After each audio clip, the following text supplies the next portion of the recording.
नमस्कार दोस्तों। आज हम स्टार्ट करने जा रहे हैं फलन।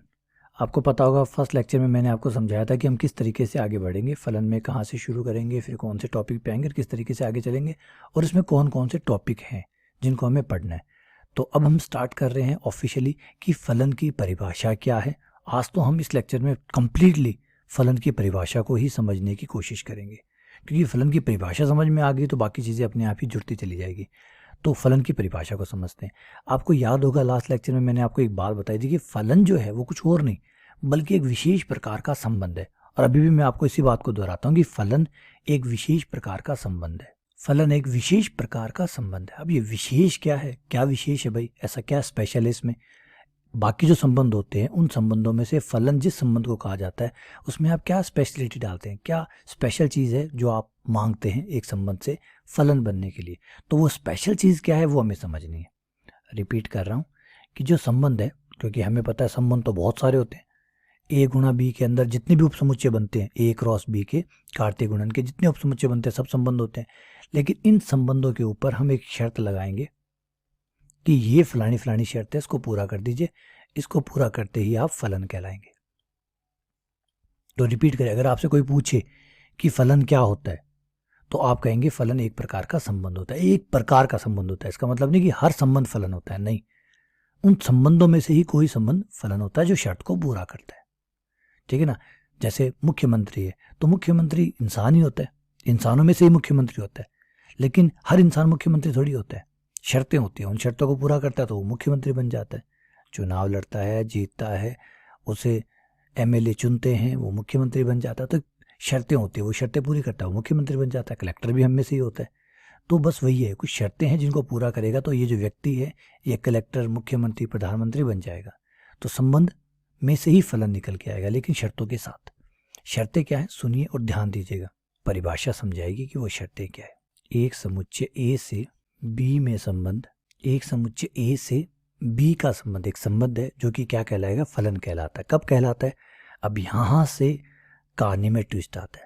कहलाता है यदि अब पकड़िए बात को, बड़ी प्यारी प्यारी बातें आने वाली है, दो बातें आने वाली, दो बातों को पकड़ लीजिए तो आप आराम से समझ पाएंगे फलन क्या है। यदि समुच्चय ए का प्रत्येक अवयव, यदि समुच्चय ए का प्रत्येक अवयव, समुच्चय ए का प्रत्येक अवयव का समुच्चय बी में एक और केवल एक प्रतिबिंब होता है। अब देखिए शर्तों को जो है मैंने एक येलो कलर में डाला, आप देख पा रहे होंगे कि ये येलो कलर में है और ये पिंक कलर में। दो शर्तें, इन दो शर्तों का हमें बहुत ज़्यादा अच्छे से ध्यान रखना है। आइए एक एक करके पहले मैं परिभाषा को दोबारा से पढ़ के सुनाता हूँ और फिर उसको थोड़े से एक एग्जाम्पल से पकड़ते हैं कि कहानी कह क्या रहा है। ये कह रहा है कि एक समुच्चय ए से बी का संबंध फलन कहलाता है। तो संबंध ही फलन है, लेकिन हर संबंध फलन नहीं है, कोई विशेष प्रकार है। विशेष प्रकार क्या है कि समुच्चय ए का प्रत्येक अवयव, जो आपका समुच्चय ए है उसके प्रत्येक अवयव, यहां देखिए वर्ड पकड़िए, प्रत्येक का मतलब किसी को भी छूट नहीं मिलेगी, ए के हर अवयव को जोड़े बनाने पड़ेंगे, अगर आपका संबंध फलन बनना चाहता है, तो उसे ए के सारे जोड़े बनाने पड़ेंगे। ए के किसी अवयव को वो छोड़ नहीं सकता। और फिर जोड़े ही नहीं बनाने, आगे शर्त और है, समुच्चय बी के एक और केवल एक प्रतिबिंब होना चाहिए, मतलब वो सिर्फ और सिर्फ एक ही अवयव से जुड़ सकता है। रिपीट कर रहा हूं, ए का हर अवयव जुड़ा हुआ होना चाहिए, ए का हर अवयव कर्मित युग्म बनाना चाहिए। उस संबंध के अंदर ए का प्रत्येक अवयव कर्मित युग्म बनाना चाहिए, नंबर एक। और कर्मित युग्म जब बनाए तो इकलौते के साथ बनाए। ए समुच्चय का जो अवयव है जो वो कर्मित युग्म बनाए तो उसे बी समुच्चय के इकलौते अवयव के साथ कर्मित युग्म बनाना है। समझ रहे हैं? यानी एक अवयव दो के साथ कर्मित युग्म नहीं बना सकता, सबको बनाना होगा, इकलौता बनाना होगा, सबको बनाना होगा, इकलौता बनाना होगा। आइए कहानी को पकड़ते हैं। दो बातें इंपॉर्टेंट है इसमें, तो वन बाय वन वो दोनों बातें हाईलाइट करता हूं। नंबर एक, ए के प्रत्येक अवयव का कर्मित युग्म होना चाहिए, या यूं बोले जुड़ा हुआ होना चाहिए। प्रत्येक अवयव का कर्मित युग्म होना चाहिए। पकड़ लीजिए बेटा बात को, गांठ बांध लीजिए। हर किसी का ए के हर अवयव का जोड़ा होना चाहिए, नंबर एक। नंबर दो, ए के प्रत्येक अवयव का बी के एक अवयव के साथ इकलौता जोड़ा होना चाहिए। ए के प्रत्येक अवयव का बी के इकलौते, इसलिए मैं इकलौता वर्ड इस्तेमाल कर रहा हूँ, इकलौते अवयव के साथ युग्म होना चाहिए, जोड़ा होना चाहिए। ये दो बातें चाहिए। ये दो बातें अगर पूरी हो गई तो आपका संबंध जो है, जो आप संबंध कह रहे थे, वो संबंध से फलन पे चला जाएगा।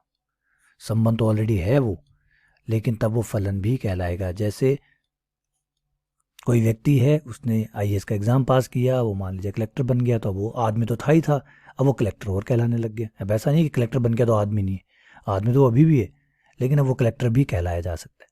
तो सेम वही बात है।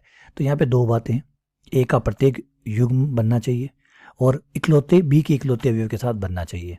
अगर मैं चित्र की सहायता से इसको समझाना चाहूँ तो समझिए, ये आपका ए समुच्चय है। ए समुच्चय मान लीजिए 1 2 3 और 4 है, ठीक है। बी समुच्चय है जिसमें आपके पास एक्स वाई एंड जेड है।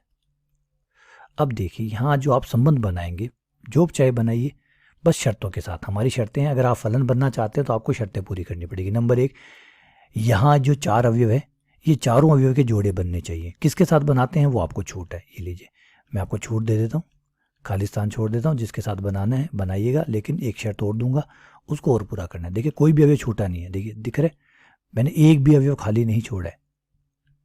1 का जोड़ा है, 2 का जोड़ा है, 3 का जोड़ा है, 4 का जोड़ा है। तो संबंध की पहली शर्त पूरी कर दी कि भाई ए के प्रत्येक अवयव का जोड़ा होना चाहिए। तो ए के प्रत्येक अवयव का जोड़ा है, 1 2 3 4 सारे हो गए। अब इसके अंदर एक शर्त और है, वो शर्त है कि ए जो है, एक अवयव जो है वो इकलौते के साथ जुड़े। उसकी मर्जी है किसके साथ जुड़ना चाहता है, बोल भाई। एक्स के साथ जुड़ना चाहता जुड़ ले, वाई के साथ जुड़ना चाहता जुड़ जा, जेड के साथ जुड़ना चाहता जुड़ जा, लेकिन किसी एक के साथ, किसी एक के साथ। बोल तेरा फेवरेट कौन सा है, जाके हमने हर किसी को अपनी चॉइस पूछेंगे, उसकी मर्जी है, वो जिसके साथ जुड़ना चाहे जुड़ सकता है। बोल भाई, एक किसके साथ जुड़ना चाहता है, एक्स के साथ, बोल किसके साथ, वाई के साथ, बोल किसके साथ, जेड के साथ, किसके साथ जुड़ना चाहता, जिसके साथ जुड़ना चाहता जुड़ जा, कोई दिक्कत नहीं है, मैं फ्री है तू, लेकिन किसी एक के साथ जुड़ेगा। समझ रहे, किसी एक के साथ जुड़ना है। बोल किसके साथ जुड़ना है, इसने कहा वाई के साथ, चल ठीक है, वाई के साथ आ गया। अब 2 की बारी आएगी, हम 2 से भी यही पूछेंगे, बोल भाई 2 तेरी क्या इच्छा है। अब 2 आ गया, 2 से पूछा, बोल भाई तेरी क्या इच्छा है, किसी एक के साथ चूज कर, जिसके साथ भी, एक्स के साथ, वाई के साथ या जेड के साथ, किसके साथ जाना चाहता है। इसने कहा मैं भी वाई के साथ जाना चाहता हूँ, ठीक है जाइए।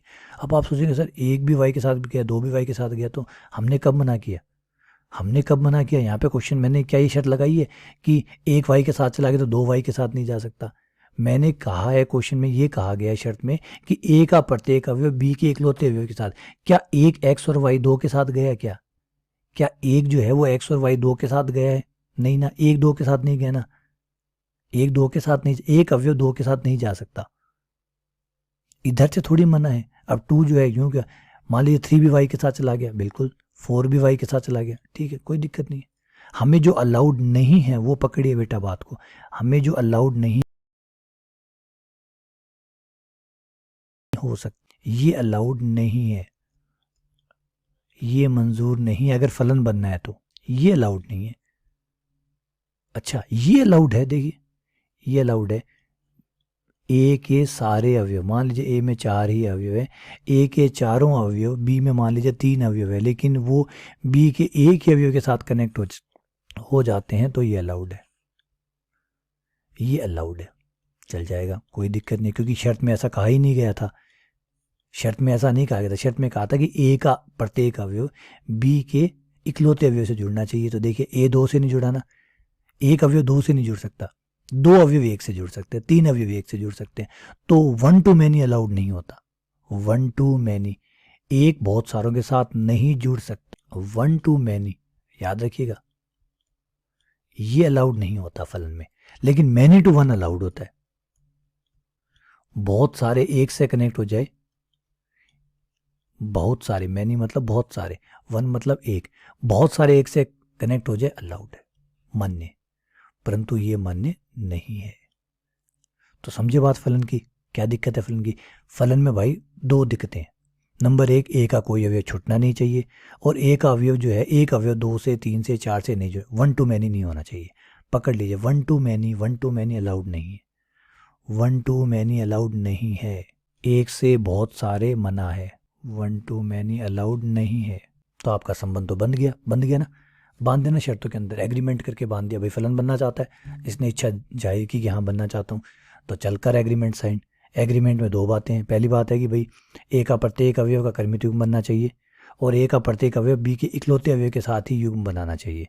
अगर ये दो बातें पूरी करता है तो आजा भाई संबंध, बन जा फलन, और नहीं करता है तो भाड़ में जा, नहीं बनेगा फलन। समझ गए बात? क्लियर है एकदम? कंसेप्ट में कहीं दिक्कत है? नहीं है। अच्छा, अब थोड़ा सा इसके नाम के अंदर भी देखिए एग्जाम्पल करेंगे, प्रश्नावली निकालेंगे, पकड़ेंगे बातों को, ऐसे नहीं जाने वाले हम। चीज़ों को समझना है, प्रश्नावली भी निकालेंगे, प्रैक्टिस करेंगे, प्रांत परिसर भी निकालेंगे, बहुत सारी चीज़ें बाकी है, लेकिन धीरे धीरे आराम से बढ़िए, कोई जल्दी नहीं है, धीरे धीरे बढ़िए, ठीक है। तो सबसे पहले एक समुच्चय ए होता है, एक समुच्चय बी होता है। भैया ए और बी जो है वो जब क्रॉस गुणा करते हैं तो उनके कई उपसमुच्चय बनते हैं। हर उपसमुच्चय हमें पता है कि एक संबंध होता है, हर उपसमुच्चय जो भी है वो एक संबंध होता है। अब संबंधों पे हम लगाते हैं शर्तें और उन शर्तों को पूरा कर लेते हैं तो उनमें से निकल के आ जाते हैं फलन। तो संबंध का ही एक रूप फलन कहलाता है, जिसे हम एफ से, जी से, एच से, आप जैसे संबंध को आर से दर्शा रहे थे तो फलन को आप एफ से दर्शाते हैं। तो याद रखिएगा आपका फलन कुछ और नहीं है, वो ए क्रॉस बी का ही एक उपसमुच्चय है।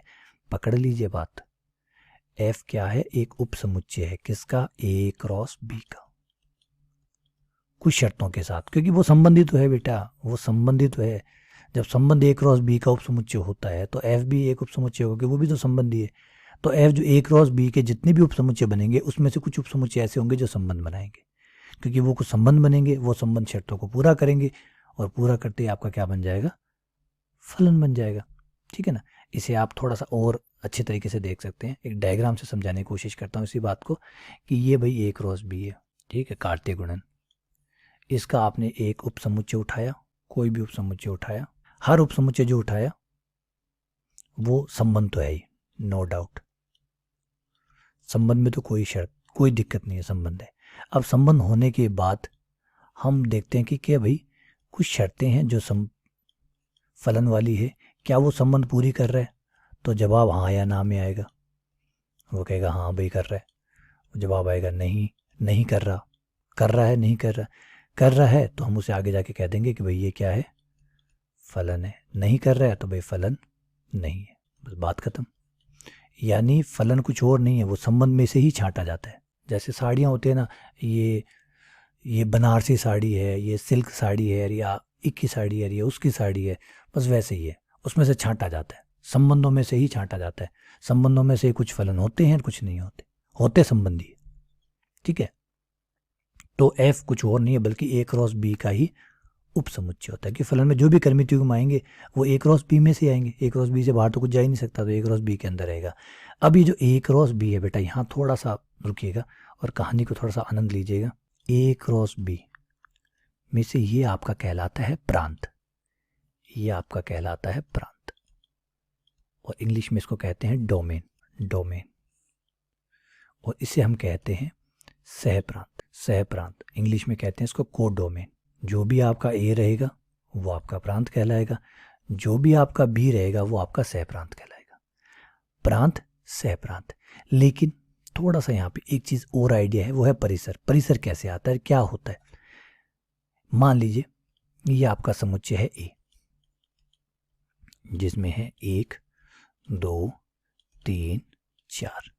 ये आपका समुच्चय है बी, जिसमें वही एग्जांपल जो मैं एक्स वाई जेड वाला ले लेता हूँ, एक्स वाई जेड ये ले लिया। अब हम इसके कर्मित युग्म बनाएंगे, संबंध बनाएंगे, और संबंध ऐसा बनाएंगे जो फलन भी हो जाए। तो फलन हो जाए तो आपको एक बात तो कन्फर्म पता है कि अगर आपको फलन बनाना है, अगर आपको संबंध को ऐसा संबंध चुनना पड़ेगा जो संबंध ए के सबके साथ जुड़े, तो भाई पहले तो आप ए का कोई अवयव छोड़ना मत, ए का कोई अवयव भी छोड़ना मत, ए के सारे जोड़े बढ़ने चाहिए। तो ये लीजिए, मुझे फलन बनाना है इसलिए मैं शर्तों को पूरा करके चलूंगा। तो देखिए आप आराम से देख सकते हैं, मैंने किसी को नहीं छोड़ा, ए के हर अवयव को मैंने लिया है, पहली शर्त पूरी। दूसरी शर्त, बी का ए का हर अवयव, एक अवयव 1 to many नहीं हो सकता, तो 1 को आप, आपकी मर्जी है, आप एक्स से जोड़िए, वाई से जोड़िए, जेड से जोड़िए, जिससे चाहे उससे जोड़िए, आप जोड़िए, कोई दिक्कत नहीं, लेकिन एक के साथ जोड़िए। बोलिए इन तीन में से कौन सी चाहिए? एक्स चाहिए, वाई चाहिए, जेड चाहिए, जो भी चाहिए वो यहाँ डालते जाइए, लेकिन इकलौती, इकलौती। देखो मर्जी, शुरुआत में आपकी मर्जी है, शुरुआत में आपकी मर्जी है। क्रिकेट में टॉस होता है, टॉस होने के बाद में बैट्समैन को कहते हैं बोल भाई, जो टॉस जीता उसे पूछा कि बोल भाई क्या चाहिए, बैटिंग ले ले चाहे बॉलिंग ले ले, लेकिन वो कहे ना दोनों करूँगा, तो फिर नहीं, दोनों अलाउड नहीं है। बोल क्या करना है, बैटिंग करना चाहता है बैटिंग कर, बॉलिंग करना चाहता है बॉलिंग कर। तो अब यहाँ से भी यही ऑप्शन है, 3 ऑप्शन है, 3 में से बोल क्या चाहिए। 1 को पूछा बोल भाई क्या चाहिए तेरे को, 1 ने कहा कि जेड चाहिए, ठीक है चल। 2 ने देखा यार मेरा दोस्त जो है जेड को चुन रहे, तो इसमें कोई खासियत होगी, चलो अपने भी जेड को चूज़ कर लेते हैं, है ना। जैसे हम किसी आइसक्रीम पार्लर पे जाते हैं तो आइसक्रीम लेते हैं, तो सामने वाला अपने दोस्त ही गया हुआ है, वो कह रहा है यार मुझे वनीला चाहिए, तो वो सोचता है यार वनीला में कुछ खास होगा तो वनीला ले रहे, तो अपने वनीला लेते हैं। तो सेकंड वाले ने कहा मुझे भी वनीला दे दो साहब। थर्ड वाले ने कहा कि यार ये वनीला खा रहे हैं, मुझे तो नहीं खानी, मुझे तो स्ट्रॉबेरी दे दो, उसने स्ट्रॉबेरी ले ली। फिर फोर्थ ने कहा कि यार ये स्ट्रॉबेरी खा रहा है तो चल हम भी स्ट्रॉबेरी खा लेते, उसने स्ट्रॉबेरी खा ली। तो ये बन गए, कहीं कोई प्रॉब्लम नहीं आई। क्यों? क्योंकि हर किसी को एक मिला है ऑप्शन, प्रत्येक को मैंने एक ऑप्शन दिया, 2 ऑप्शन नहीं दिए। बोल भाई 3 में से क्या लेगा, 1 को दिया था, 2 को भी दिया था, 3 में से क्या लेगा। 3 को भी दिया कि 3 में से बोल क्या लेगा, 4 को भी कहा बोल 3 में से क्या लेगा, ले लिया। अब ये बिल्कुल फलन है ना। लेकिन आप एक चीज़ गौर करेंगे कि इसमें 1 2 3 4 5, ये तो 1 2 3 4 हो ही गया, तो आपका प्रांत हो ही गया, कोई डाउट ही नहीं है। अब यहाँ आप देखेंगे सिर्फ जो सेकंड एलिमेंट है, जो सेकंड कंपोनेंट है, दूसरा घटक है, उसमें y आया है और z आया है। अगर मैं इनका समुच्चय बनाऊं तो इनको आपको याद होगा, इनको परिसर कहते हैं। ये जो सेकंड वाले जो आपका संबंध होता है, जो कि अभी फिलहाल फलन है, तो ये जो फलन है इसका जो सेकंड अवयव है उनका जो समुच्चय बनता है उसको आप परिसर कहते हैं। तो ये आपका परिसर हो गया, y और z ये आपका परिसर है। अब परिसर जो है वो एक्चुअली कुछ होता नहीं, बल्कि जो आपका सह प्रांत है उसी से बना हुआ होता है। क्योंकि आप बी से तो जोड़ते हैं, बी के जो सेकंड नंबर पे जो भरते हैं वो किसके अवयव भरे जाते हैं, बी के अवयव भरे जाते हैं। तो बी के अवयव ही तो आप ले रहे हैं, यहाँ पे बी के अवयव ले रहे हैं, तो आपका परिसर कुछ नहीं, बी में से ही बनेगा। लेकिन क्या वो बी के बराबर बनेगा, कोई गारंटी नहीं है। बी से छोटा हाँ हो सकता है, छोटा हो सकता है, बराबर हो सकता है, तो इसे रेंज कहा जाता है, परिसर कहा जाता है, रेंज कहा जाता है। तो परिसर कुछ और नहीं बल्कि आपका जो सह प्रांत है उसका एक उपसमुच्चय है, और वो उपसमुच्चय है जिसमें आपका फलन ने ए के अवयवों को कनेक्ट किया। जिन जिन अवयवों को कनेक्ट किया है उन अवयवों का समुच्चय, जिन जिन अवयवों को कनेक्ट किया है, जिन जिन को जोड़ा है, जिन जिन के साथ जोड़ा बना है, उनका जो समुच्चय है वो परिसर कहलाता है। तो परिसर क्या हुआ, किसी संबंध में या किसी फलन में प्रांत ए के अवयव सह प्रांत के जिन अवयवों के साथ युग्म बनाते हैं, जिन अवयवों के साथ युग्म बनाते हैं उनका समुच्चय परिसर कहलाता है, परिसर या रेंज कहलाता है। तो आए बात समझ में। तो क्या है, ये बी का उपसमुच्चय है, लेकिन बी के जो जो अवयव ए से कनेक्ट हुए हैं, जो कनेक्ट हुए हैं, कनेक्टिंग जो पॉइंट्स है सिर्फ वो लिए गए। तो इसका मतलब आपका जो रेंज है, आपका जो परिसर है, यहाँ पे आप एक इम्पॉर्टेंट लाइन डाल सकते हैं कि परिसर कुछ और नहीं बल्कि उपसमुच्चय होता है। किसका? सह प्रांत का। परिसर उपसमुच्चय होता है सह प्रांत का। इसका मतलब परिसर ज़्यादा से ज़्यादा अगर बड़ा हुआ तो वो किसके बराबर हो जाएगा, सह प्रांत के बराबर हो जाएगा, अगर सारे ही कनेक्ट हो गए। तो अगर ए समुच्चय ने बी के सारे अवयव को कनेक्ट कर लिया तो परिसर बराबर हो जाएगा, वरना कुछ छूट जाएंगे। तो सह प्रांत में तो सारे हैं, छूटे चाहे ना छूटे, जुड़े चाहे ना जुड़े, सब कुछ सह प्रांत में है। परिसर में वो है जो जुड़ेंगे, जो कनेक्ट होंगे, ठीक है ना। जैसे अभी इसी को मैं आपको चित्र की सहायता से दिखाऊं तो कुछ ऐसा है। ये आपका ए समुच्चय जिसमें आपके पास 1 है, 2 है, 3 है, 4 है। ये आपका बी समुच्चय है जिसमें x है, y है और z है। अब आपने 1 से कहा था कि बोल भाई 1 तुझे क्या चाहिए, तो 1 ने क्या जवाब दिया था कि 1 ने कहा था सर मुझे z चाहिए। 2 ने कहा मुझे z चाहिए, तो 1 ने कहा कि मुझे ये z वाली आइसक्रीम चाहिए, ठीक है भाई। 2 से पूछा गया था, 2 ने भी कहा था कि मुझे z वाली चाहिए। 3 से पूछा गया था तो 3 ने कहा था कि मुझे y वाली, 4 ने कहा मुझे y वाली। हो गया, ये कनेक्ट हो गए। अब आपने देखा कि सिर्फ y और z ही कनेक्ट हुए हैं, तो जो कनेक्ट हुए हैं उनका समुच्चय आप अलग बनाते हैं, इसको परिसर कहते हैं। ये आपका परिसर है। और ये आपका टोटल जो था, जुड़े ना जुड़े सब मिला के क्या था, सह प्रांत था, कोडोमेन था। और देखिए ए में तो आपको कोई ऑप्शन मिला ही नहीं, ये आपका प्रांत है। अब मैं दोबारा से आपको एक बार शर्तें फिर से याद दिला देता हूँ। पहले जब भी आप देखें कि वो फलन है या नहीं है तो 2 क्रॉस चेक आपको करने हैं। नंबर 1, क्या कुछ छूटा, क्या कोई अवयव छूटा जो कनेक्ट ना हुआ। सबसे पहला चेक बॉक्स ये, इस पे यस या नो बोले। नो है तो फलन नहीं है, यस है तो ठीक है, पहली शर्त पूरी होगी। क्या कोई छूटा हुआ है, देखिए 1 जुड़ा हुआ है साहब, 2 जुड़ा हुआ है, 3 जुड़ा हुआ है, 4 जुड़ा हुआ है, तो पहले पे तो यस आ गई। दूसरा, हर कोई क्या इकलौते से जुड़ा हुआ है, कोई 1 2 मैनी तो नहीं है ना, वन टू मैनी तो नहीं है। अगर वन टू मैनी है तो फिर फलन नहीं हो सकता। तो एक को देखिए, एक क्या दो के साथ जुड़ा हुआ है ना, एक वाई जेड के साथ जुड़ा हुआ है, टू टू जेड के साथ जुड़ा हुआ है। तो कोई भी एलिमेंट क्या वन टू मैनी तो नहीं है, वन टू मैनी तो नहीं है। अगर है, अगर जवाब है हाँ भाई एक दो से जुड़ा हुआ है तो फिर वो फलन नहीं हो सकता। तो ये दो चेक बॉक्स है, इनके साथ आपको चेक करना है कि वो फलन है अन्यथा नहीं है। तो उम्मीद कर रहा हूँ कि आपको ये फलन वाली परिभाषा, देखिए मैं धीरे चल रहा हूँ, हो सकता है कि आपको लग रहा हो कि स्लो चल रहा है, लेकिन बेटा जमना जरूरी है, चीज़ों का टिकना जरूरी है। एक बार आपको ये आइडिया समझ में आ जाएगा ना, विश्वास कीजिए, क्योंकि फलन आपने बहुत बार पहले भी पढ़ा हुआ होगा, बहुत बार चीज़ें फलन आपके आगे से गुजरे, और आपने अगर बीएससी की हुई है तो ये लगातार ये चीज़ें आपके आगे से चली होगी। लेकिन कंसेप्ट अगर नहीं समझ में आया तो कुछ गड़बड़ रही होगी समझाने वाले की, तो मैं वो गड़बड़ नहीं करना चाहता, इसलिए मैं चाहता हूँ कि धीरे धीरे चले लेकिन एकदम क्लियर होके चले। तो यहाँ तक आपको कोई दिक्कत नहीं होगी, फलन की परिभाषा आपको अच्छे से समझ में आ गई होगी, फलन कुछ और नहीं है ये बात भी समझ में आ गई होगी कि वो एक संबंध है, और संबंध के साथ भी शर्तें हैं, जिस शर्तों को वो पूरा करेगा तो वो फलन कहलाएगा। जैसे मैंने एक एग्जांपल से बताया था कि हर व्यक्ति कलेक्टर नहीं कहलाता, एक व्यक्ति होता है जो शर्तों को पूरा करता है तो वो कलेक्टर कहलाता है, ठीक है ना। सेम बस यही बात है कि संबंध फलन कहलाता है, शर्तें ये कि ए का कोई अवयव नहीं छूटना चाहिए और ए का अवयव इकलौते तरीके से बी से जुड़ा हुआ होना चाहिए। और उसके बाद में आपका आ जाता है परिसर और सहप्रांत। सहप्रांत बी जो था वो सहप्रांत था, जिससे ए के अवयव जुड़ रहे हैं वो सहप्रांत है। फिर उसमें से जिन जिन अवयव को जुड़ा है, ए जिन जिन के साथ जुड़ा है उनका एक समुच्चय निकाल लीजिए, वो आपका परिसर कहलाएगा, वो रेंज कहलाएगा। तो ये हो गई हमारी परिभाषा और ये हो गई हमारी बेसिक बातें। अब हम प्रश्नावली के सवाल करेंगे तो और कंसेप्ट में निखार आ जाएगा और क्लियरिटी आ जाएगी। चलिए बहुत बहुत धन्यवाद, शुक्रिया। उम्मीद करता हूँ आपको ये लेक्चर अच्छा समझ में आया होगा, और बाकी क्वेश्चनों का वेट कीजिए, अगले में जब क्वेश्चन करेंगे तो ये और डाउट्स जो है छोटे मोटे वो सारे क्लियर हो जाएंगे। बहुत बहुत धन्यवाद, शुक्रिया।